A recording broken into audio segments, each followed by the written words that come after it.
کہ کیا جو لیلۃ القدر کی رات ہے اس میں اجتماعی عبادات ہوتی ہیں یا یہ انفرادی عبادات ہیں؟ اعتکاف کی عبادات میں سوائے نماز باجماعت اور نماز جمعہ کے باقی تمام عبادات وہ انفرادی ہیں۔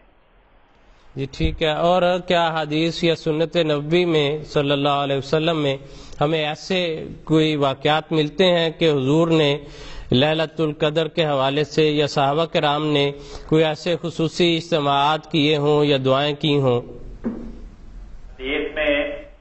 احادیث میں مجھے کوئی ایسی مثال نہیں مل سکی، حالانکہ مسجد نبوی میں حضرت رسول پاک صلی اللہ علیہ وسلم، صحابہ کرام اور ازواج مطہرات بھی اعتکاف بیٹھا کرتی تھیں، مگر مجھے کوئی ایسی مثال نہیں مل سکی کہ لیلۃ القدر کے روز یا کسی اور روز حضرت رسول پاک صلی اللہ علیہ وسلم نے اعتکاف بیٹھے ہوئے صحابہ اور ازواج مطہرات کو بلا کر جمع کیا کہ آؤ بیٹھ کے دعائیں کریں۔